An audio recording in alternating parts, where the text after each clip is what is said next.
Assalamu alaikum everyone. Here I am again, the Protected Protector. I'm back with another video. Today I thought I'd help all the A-level students or the prospective A-level students with your A-levels. Alhamdulillah, I managed to get 3 A's and 1 B in maths, chemistry, biology and chemistry. That rhymes, respectively. That rhymes as well. I just got bars. So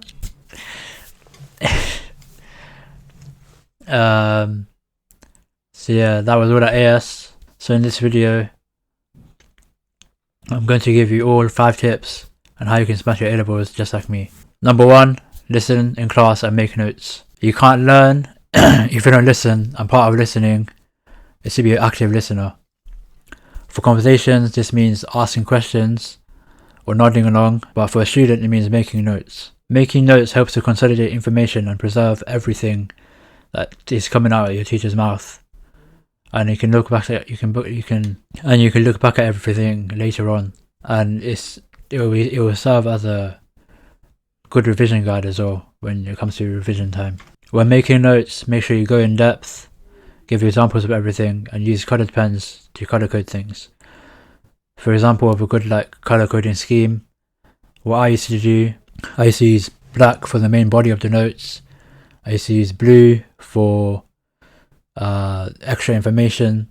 I used to use purple for examples. I used to use red for crucial things that you have to remember.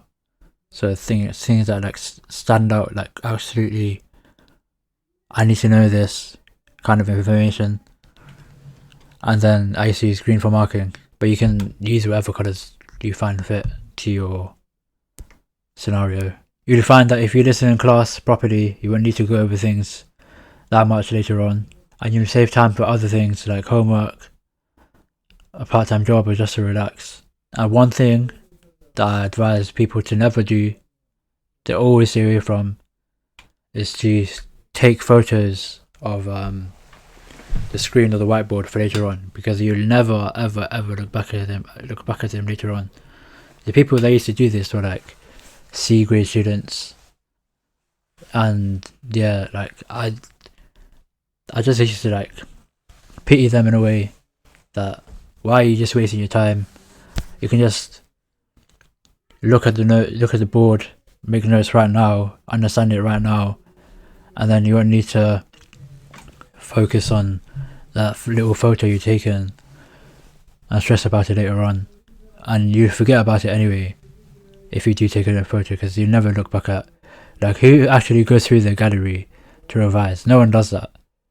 So yeah, just don't do that. My second tip, always do your homework. Listen, you can't expect yourself to do well if you don't do the homework that the teacher's given you.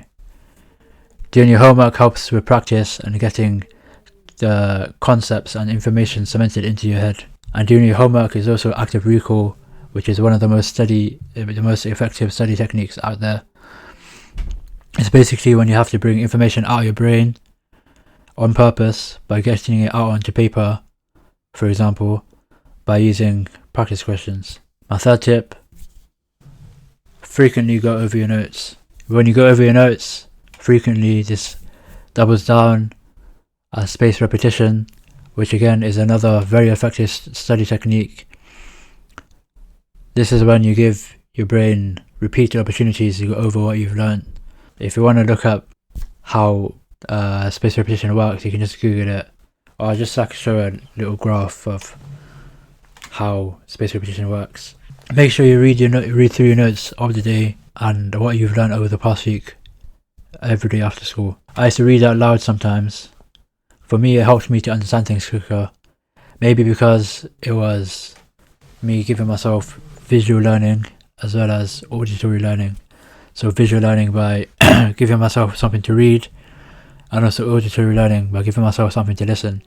So instead of having just one learning technique of just reading, I had 2 learning techniques of reading and listening by reading out loud. And also you can make flashcards so that it's quicker and easier to learn from your notes. When it comes to flashcards, make sure you just have the bite-sized information on your flashcards flashcards are quick and easy to revise as well, and you can carry them wherever you go. So if you're in form in the morning or you're in a queue, you can quickly just whip them out and revise. But to be honest, I wouldn't really use them until like the end of A2. Just going through my notes was enough for me. This was because I found for myself that if I just gave myself a specific time to revise, my brain would just be in the zone and my notes would suffice. You just have to find what works best for you.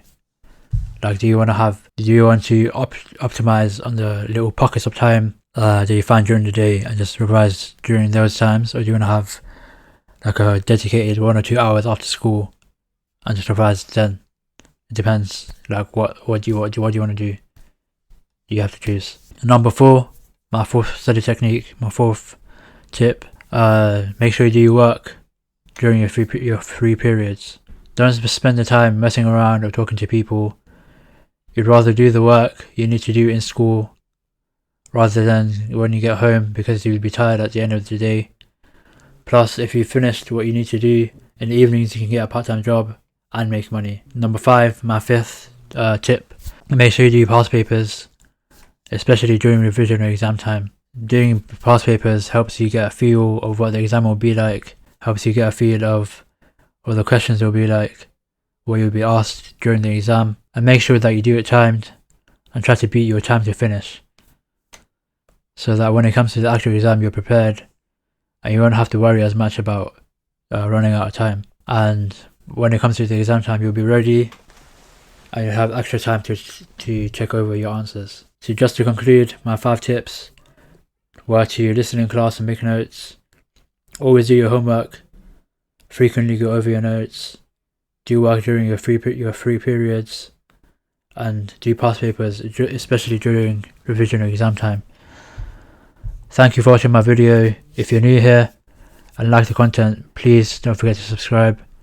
And as always, press the like button and share the video around to someone who would like to watch this video.